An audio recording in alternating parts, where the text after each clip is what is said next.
วานพี่น้องเลยลงมือคือเก่ามาตัดเข่าทางแม่น้องเต๋อเพิ่นตัดไปได้ครึ่งนึงแล้วนี่แบ่งให้ปาเตอร์ตัวนี้คือหลายเด้อเอาเอื้อยวะวานนี่น่ะได้ให้นึงเนาะก็เลยพากันยามันคำมื้อนี้มาบุก2คนพี่น้องเลยมาแต่ว่ามื้อนี้มาต่างจากเมื่อวานนี่อยู่เพราะว่าเฮาใส่ปุ๋ยเมื่อกี้เนาะใส่ปุ๋ยเพราะว่ายันมันข้างใบมันเนี่ยเลยใส่ปุ๋ยไปก่อนมันสิเป็นจังใดเด้อลองเบิ่งพี่น้องมึง2ให้นี่ก่อนพี่น้องเอาถ้าว่ามันงามก็ตัดอีกเบิ่งการมันขึ้นก่อนนี่ได้ว่าตะลุงเพิ่นก็บอกว่าให้ตัดต่ำนั่นนี่กว่านี้ได้น้ำห้าผัด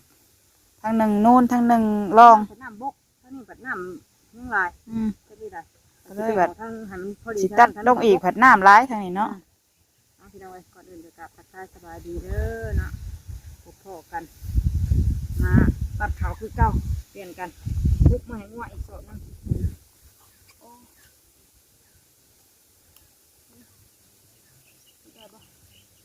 ได้บ่มาสิติดให้เบิ้งแต่จับนี่ดูจับหมอนไว้เอาเขาจะดึงนะครับลุย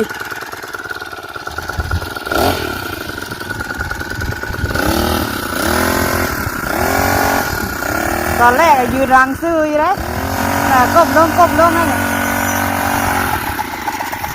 หายกับสารวัตรเตี้ยลงมาปวดหลัง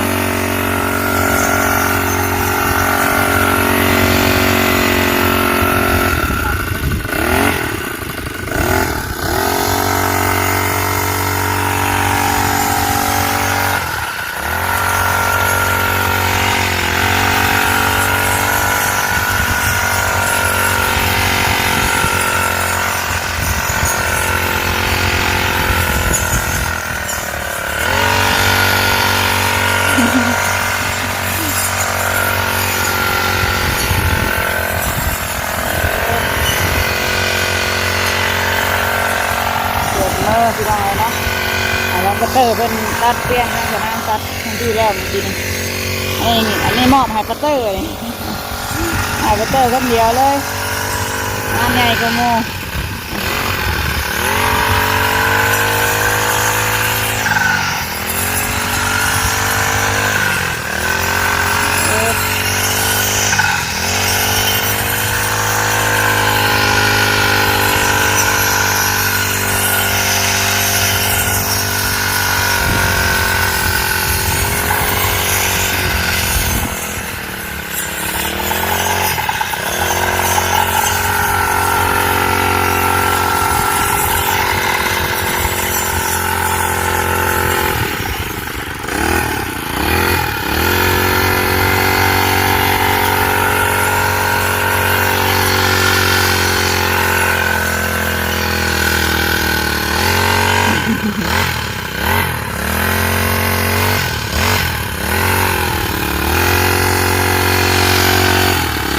เร่งเครื่องมันก่อนเร่งเครื่องมันก่อนให้มาข้างมันหันก็เร่งเครื่องมาข้างมันหันก็จะปิ้นเลย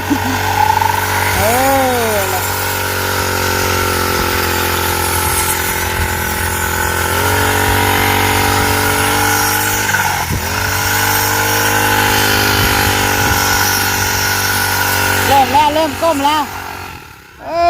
เริ่มสะร้อนเตี้ยลงแล้ว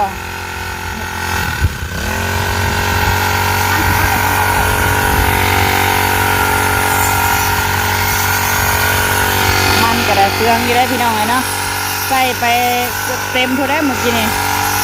ง่ายนึงพี่น้องเลยโมเบิร์ตให้อยู่ถือว่าเปลืองเติบอยู่พี่น้องเลย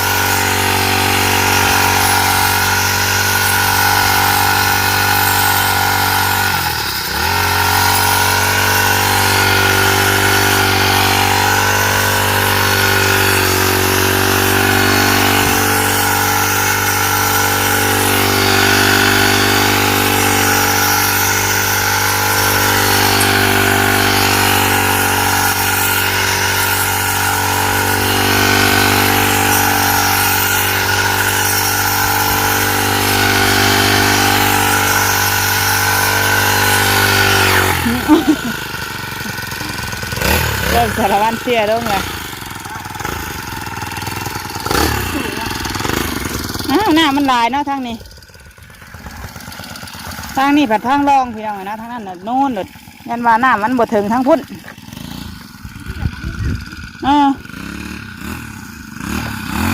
ยามนะเคยได้สิ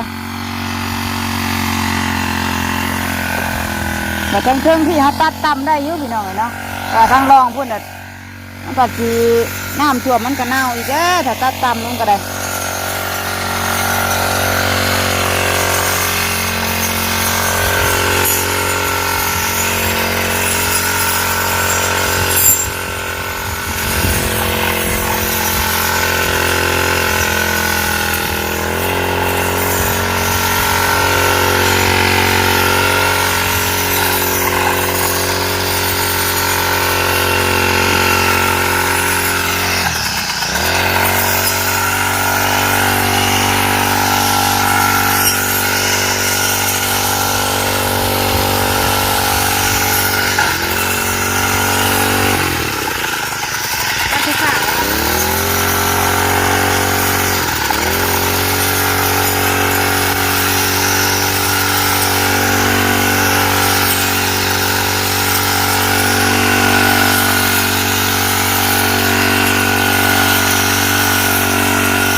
เป็นอะไรบ่เสือกมันน้อยพ่นเนาะต้องเอาแพมาเปลี่ยนเสือกมันต้องบดเจ็บปลาจะแดงวดมันกินอะไรกัน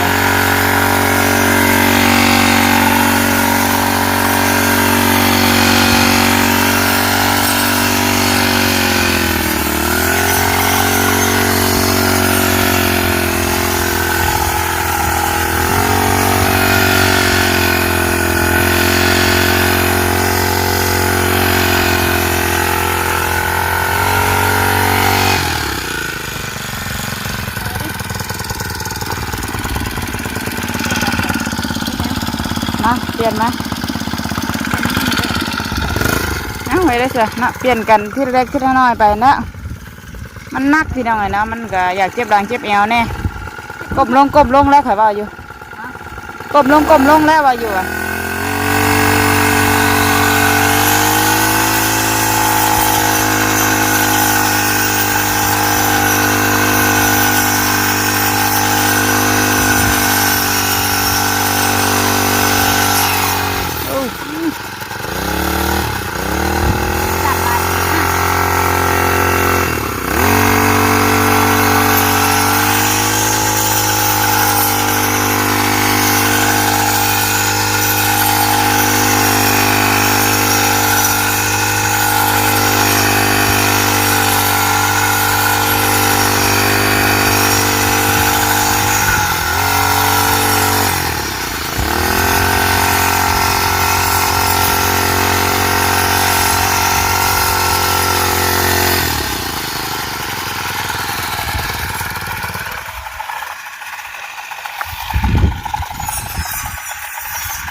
นะเปลี่ยนกันเนาะทีละเล็กทีละน้อย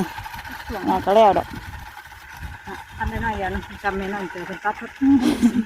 ปวดหลังก็ว่าอยู่ตอนแรกก็ยืนตรงอยู่เลยก้มลงหาปุ๋ยเนี่ยลงมาหรอกเจ็บอันนี้มาใช่ไหมเปลี่ยนไหมใส่ได้แหละเนาะตัดแบบเดียวตามลงไปผัดมันถึงน้ำเนาะน้ำมันลายไปอยู่ทั้งรองคนน่ะทั้งเทิงพี่ใครเนี่ยมันตัดตามลงอีกได้ยุ่งเถอะพี่มันน้ำทั้งเทิงหัวมกยาวนะเอาซ้ำห่อได้เนี่ยมาลงนักเลยกำลัง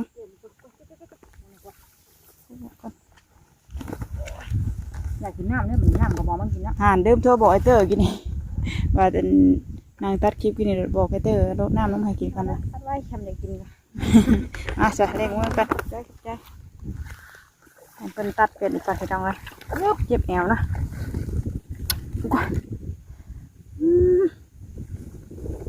ก็แล้วให้นี่กี่ยาปวดมันนี่กี่ยาแล้ว บอก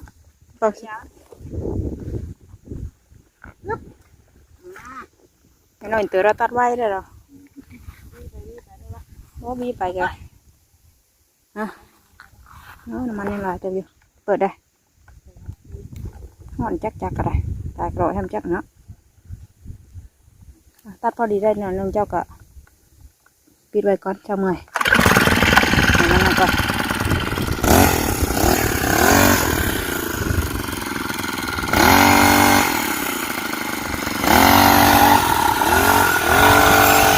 ตัดไว้ก็ปล่อยอยู่จะก้มไปเลยนะจะก้มไปเลยแล้วเจ็บแอว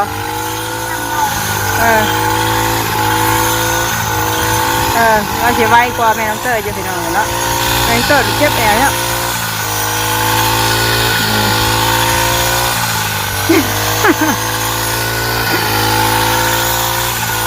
ถ้าคิดได้ไว้เยอะแบบ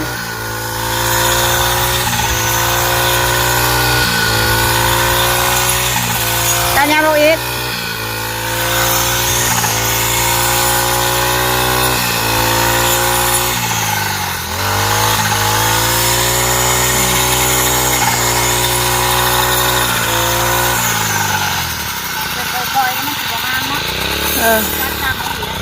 อย่ามันละไหนกับมันกับบงามเลยนี่ได้สิไม่น้องเตอไปตัดเปลี่ยนมาเบิ่งตัวเขาตัดเมื่อวานนี่เนาะเขากับมันค่อนข้างที่อยากตัดสูงกว่าพี่น้องเลยมันก็เลยโมได้โป่งไว้ไปได้เนาะอันนี้สิเป็นเข่าที่เขาตัดเมื่อวานนี่นี่เลยมันก็เริ่มโป่งแล้วเนาะกำลังเอาไว้บ่ครับกำลังเริ่มแตกยอดออกมาประมาณข้อมือนึงเนาะเพราะว่าตัดเมื่อวานนี่มันจะสิได้อยู่แบบนี้มือนึงพี่น้องเลยหลังจากที่ว่าตัดไปมาอัปเดตเบิ่งผ่านไปมือนึงเนาะคืนนึงนี่ก็เริ่มปรุงแล้วแตงเตอร์บาดปุ๋ยใช่แล้วเมื่อกี้นี่ที่ว่าจะ2-3 มือก่อนแต่ก็เลยยันน้ำมาจะเป็นเข่าหน้าวานที่เขาตัดเมื่อวานต้องเริ่มปรุงออกมาเดี๋ยวถ้าเบิ่งผลออกมามันจะเป็นยังไงเนาะบนน้ำกันพี่น้องเลยแล้วรุ่นน้ำกันว่ามันจะงามบ่ด้วยที่ตามเก่าบ่ด้วยนี่ใดเนาะถ้าเบิ่งนี่ผ่านไปจักอาทิตย์จะมาอัปเดตให้ปลุงเบิ่งอีกตัวนึงประมาณนี้ดูประปรุงไว้เดี๋ยวจะได้เนาะเริ่มแข็งข้าวน้องเลยถ้าอยากตัดมันอยากสูงพวกตัดต่ำลงมาเนี่ยคือสีนั่นนี่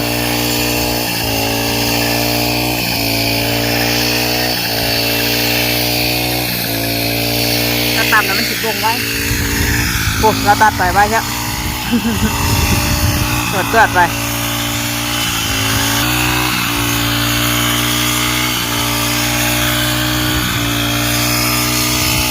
นาบกเพียงกันทางหนึ่งน้ำลายทางหนึ่งน้ำแบบนี้หลดเนี่ยทางนี้กัดอ่างเนี่ยไอ้ใหญ่นี่กะปุ๊บไอ้ปักใหญ่ยังลายอยู่พี่น้องเลยแต่ว่าสีรองตัดเบิ่งเสาให้นี่ก่อนเนาะถ้ามันงามจังไหนเขาก็ต้องตัดอีกถ้ามึงจะกระพุ้งนึงก่อนตัดเลยก็ได้อยู่แต่ว่าต้องรออัปเดตตัวนี้ก่อนนี่ตัวจะเป็นซีเมนเตอร์เอาเกี่ยวเอาแต่วางเลยนะ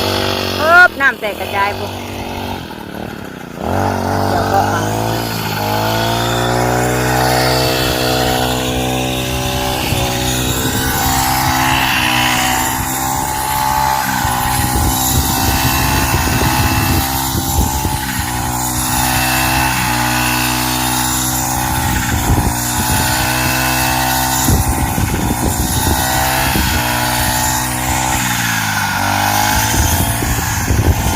เปลี่ยนบ่แบ่งพูดอีกเลยแบ่งเครื่องอีกแล้ว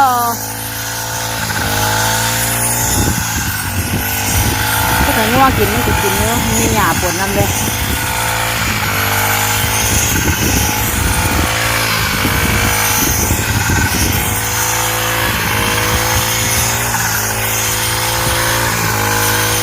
ไว้แท้ค่ะ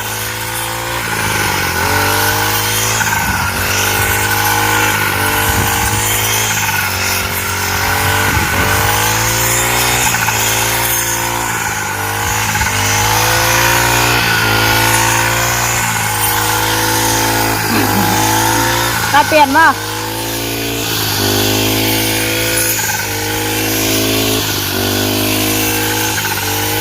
เนี่ยเราเห็นไวกว่าได้จวดไป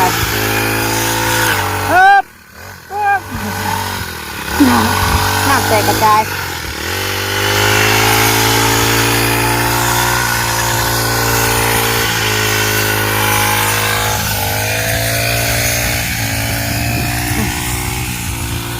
น้ำหอมอยู่เนาะไอ้นี่ดิ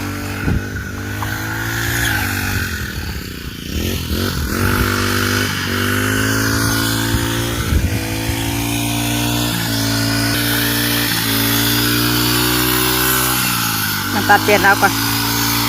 แกอย่าไปกันมาอยู่เด้เพราะว่าเคยหล่าเพิ่นบ่ได้มามื้อนี้เนาะเพิ่น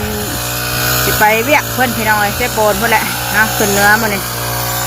ว่านี่ตัดให้ได้บ่ได้ให้นึงแต่มื้อนี้เฮาก็ตัดบ่เป็นปานใดดอกแต่ว่าพอถูไทยไปเนาะก็ได้เด็กหน่อยนี่แหละ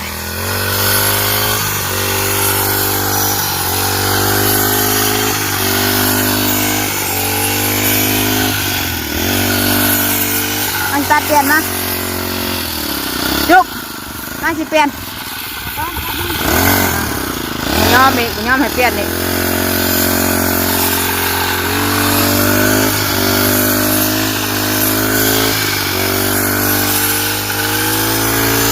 ฝากเครื่องจักรก่อนบ่มันฮ้อนนะ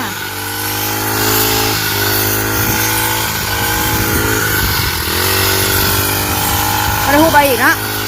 เพราะว่ามันกินตัวแรงเอาไว้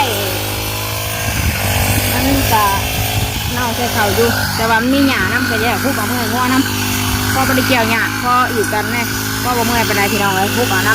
ำพุกเอาเมื่อยง้อน้ำเนาะ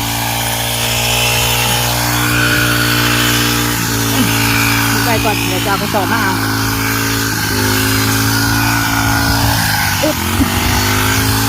เราขาดลงมาแล้วนี่ย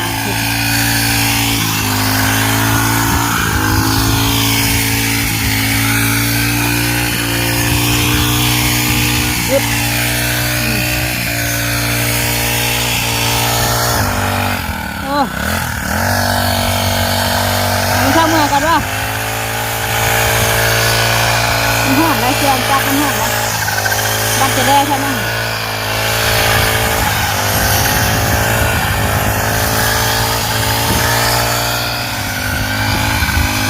ตัดปากมาอีกวันนี้ก็ชิเดลได้พี่น้องไว้ให้หน่อยนึงเนาะแจ้งกันปัดแจ้งกันไปกันมาเจ็ดแอลไว้แอลหายนี่ก็โจ้ไว้ก่อนเดี๋ยวมือมันจะมาตัดอีกคำว่ามันจะนี่ได้กันเนาะหยาลายพวกมันจะหยาบมุ่งกันเลย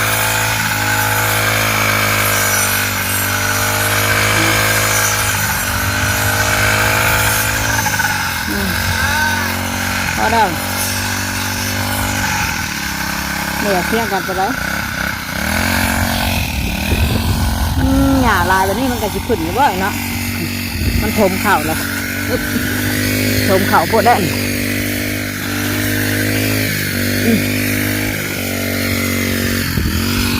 น่ะหยาลายครับพอแล้วเครื่องจักรมันห่อนก็มันเป็นอย่างเดี๋ยวที่บอกพี่น้องตัดคือก็ได้เห็นอันนั้นปานใดก็คือห่อนคือว่าไม่ได้เหินปานใดห่อนเนาะเครื่องจักรก็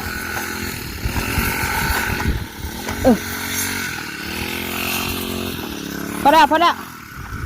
มันห่อนนะเครื่องจักรมันห่อนเลยสิเด้อ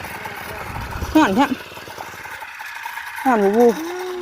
เครื่องจะจีระเบิดเยอะพอแล้วก็นั่นระเบิดมันไม่กระสิบเลยบอกถือเอาจ้ะโยมอยู่น้ำได้เลยบ่ได้น้ำมากินเริ่มซาลงมากระดาหิวได้บอกมึงไงอย่าหยามให้งอพร้อมไอ้คิวได้เดี๋ยวบอกได้ปะลุงเลยไอ้เนี่ยไอ้บ่อนเจ้าก็ไอ้แล้วระวังเนอะใบมีดบาดเลยใบเข่าใช่มันชี้ขึ้นอยู่ป่ะเฮ้ยบ่ได้ใหญ่ไปเลยก็เถิงเฉยเลยน่ะใหญ่บ่ได้บอกมันโป๊กคักแท้นะวะมันบ่ขึ้นจ้ะสิโป่งนั่นอยู่ป่ะ เป็นโต๊ะมาใส่กับมันจะเป็นเกี่ยวกันนี่ได้บ่เนี่ยอึบบอกก่อนหมุนอึบเดี๋ยวถ้าเบิ่งต่อไปอีกวันนี้เนาะหลังจากที่เราตัดแล้วมานะจะออกมาเป็นได้ถ้าเบิ่งน้ำกันพี่น้องเลยอึบหยาก็อยากได้ ไปเนี่ยใส่กินน้ำเนาะเอาให้หนึ่งสองให้ตัดไปสองให้เนาะมีเงินรายให้แต่เยอะเบิ่งไปยังไปใส่ปลาลูกเลยเนาะเดี๋ยวแม่งเต้จบคลิปก่อนแล้วพ่อก็ดีคลิปหน้าคลิปนี้กะมาตัดหญ้าตัดหยุ่งคือเก่าอึ๊บผู้เต็มล้อจะคิดว่าเมื่อได้หรือบ่ได้นี่เอ้าใส่นี่ก็เป็นยังไปมือล้อเมื่อก่อนเอาไปให้งัวน้ำงัวกินมีหญ้าปนกันเยอะเอาเดี๋ยวมาอัปเดตให้ปลาดุงเบิ่งอีกเท่านึงเนาะแต่ตอนนี้ก็กำลังตัดแล้วพี่น้องเลยเดี๋ยวจากมื้อสิมาถ่ายอัปเดตให้เบิ่งว่าผลออกมาจะเป็นเมื่อไรเนาะไปสำหรับที่นี่ลาแล้วสบายดีกันเบิดสุขุสุขน